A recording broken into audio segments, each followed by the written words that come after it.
Representative Jason Chaffetz blamed his harsh reception at a recent town hall on a paid attempt to bully and intimidate. White House Press Secretary Sean Spicer called anti-Donald Trump marches and protests a very paid, AstroTurf-type movement. But the protesters say they're fighting Republicans for free. As GOP lawmakers prepare for a week of raucous town halls during the late February congressional recess, some are dismissing the massive crowds, casting them as the efforts of well-funded liberal groups paying protesters to pose as members of a grassroots movement. They have not offered evidence to support the claim, though, and Democratic organizations say they're just racing to keep up with what they insist is an organic uprising fueled by opposition to Trump. At Chaffetz's event, attendees, mostly progressives, cited a long list of ways they'd heard it was taking place. Some said they'd read it in the Salt Lake Tribune. Others via word of mouth. Several said they'd gotten notices from Chaffetz's office. Most frequently, attendees pointed to Utah's chapter of Indivisible, a loosely organized, weeks-old group with hundreds of regional affiliates. Leah Greenberg, one of Indivisible's 5 co-founders, said the organization started as a Google Doc offering advice for protesters, instructing them to focus their efforts on their local lawmakers, rather than figures like the House Speaker, and telling them that you have the most leverage as a constituent when you are focusing on the issues that are on your member of Congress's mind at one time. The protest guide, which they expected to go without much notice, gained immediate traction. The 5 co-founders and volunteers from their personal networks of progressive friends and fellow congressional staffers launched a website and social media accounts, and then added those who formed local groups based on the Indivisible Protest Guide's principles into a database. That's all that we are doing, Greenberg said. It's just a platform for people finding other people that are interested in pursuing it. 3 weeks ago, Indivisible began accepting donations.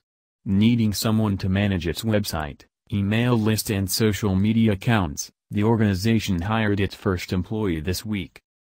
Greenberg said they've never paid anyone for anything. Even Indivisible's one employee hasn't yet received a check. At every stage in this process, we have been surprised by the amount of enthusiasm and energy and activity that is happening, and we've just been trying to keep up with it, she said. Much like well-funded conservative organizations, some backed by the Koch brothers, stepped in to build an infrastructure around the Tea Party in 2009, some Democratic organizations are also attempting to train and channel the protesters. A broad coalition of groups including Organizing for Action, the CU, MoveOn.org and the Center for American Progress have been working to help with grassroots organizing around GOP town halls. Organizing for Action, the group formed from former President Barack Obama's campaign organization, has 14 professional organizing professionals, for example, who are involved in teaching local activists skills to effectively vocalize opposition to the GOP's top agenda items, particularly the repeal of Obamacare.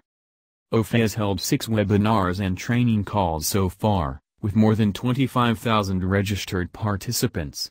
One call was for Indivisible members. OFA volunteers have also attended several recent Republican town halls. The grassroots energy that's out there right now is palpable. OFA is constantly hearing from volunteers who are excited to report about events they're organizing around and all of the new people that want to get involved, said OFA Communications Director Jesse Layrich. We're just doing the best job we can to be resources to constituents who want to make their voices heard, whether that means letting them know when their members of Congress are holding town halls, providing them with an online tool to call their senators, or training them on best practices for having respectful and productive interactions. Planned Parenthood has also seen an explosion of interest in activism from its members, and is planning more than 100 events for next week during the congressional recess. The group Together We Will, which claims to have around 350,000 members across the country that have been targeting GOP town halls, has no funding source, the group's founding director Marilyn Lucy told CNN.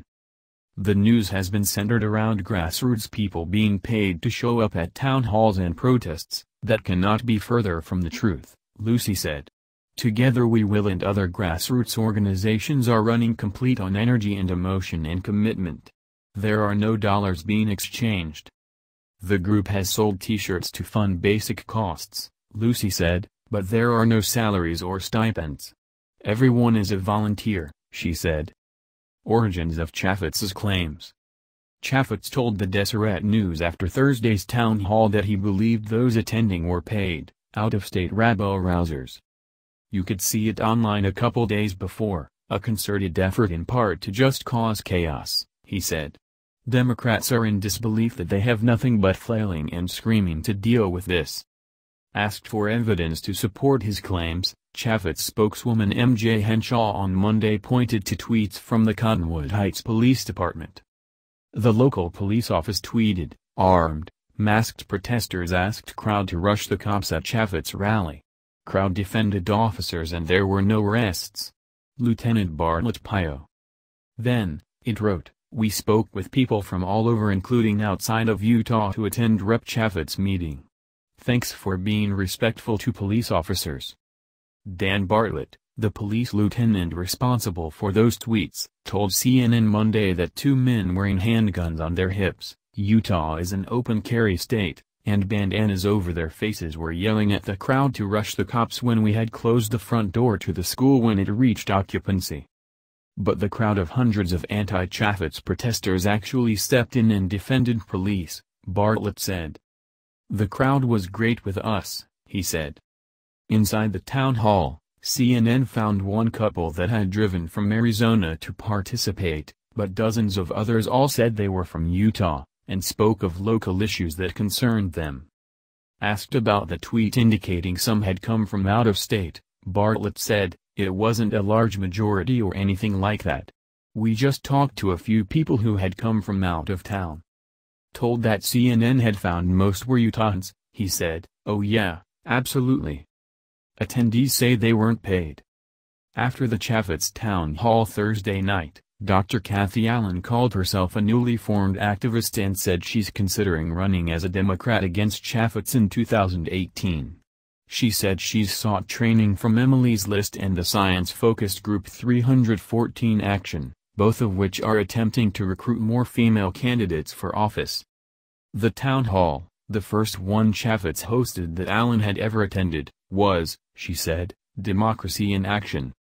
Amy Crawford, 41, said it was the first time since she'd moved to Utah 6 years ago attending a town hall. "A lot of my friends who were not politically engaged before are now finding themselves politically engaged. They feel it's their civil duty," she said.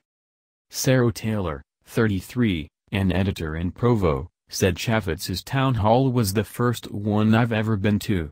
She and other attendees said they'd never been politically active in the past. "Not even close," Taylor said. Kaz Vida, a 41-year-old copywriter who lives about a mile from the location of Thursday night's town hall, said she heard about the event through two activist groups, Utah Women Unite and Our Utah. Lindsay Coram and her husband Dan Ransom got invites from Chaffetz's office, Coram said, and brought handmade signs. "I do not know anyone that was paid to attend.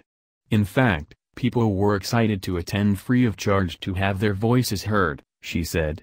Salt Lake County is effectively gerrymandered and the people in this part of his district are angry that their voice has been largely silenced by the conservative majority in this state.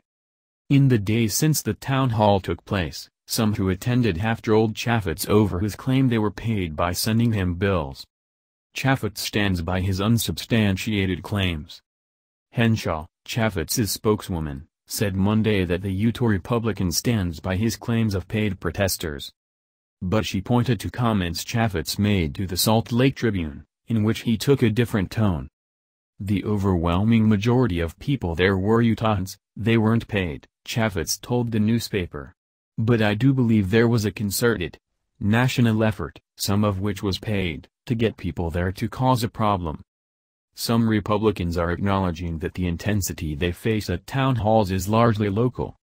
Representative Gus Baliricus, Republican Florida, held his second contentious town hall in 2 weekends on Saturday, with a crowd that police estimated at 250 on hand, largely to urge him not to repeal Obamacare. Unlike Chaffetz, Bilaricus made no claims that attendees came from out of state. "I think probably the majority of the people in the room were my constituents," he told CNN.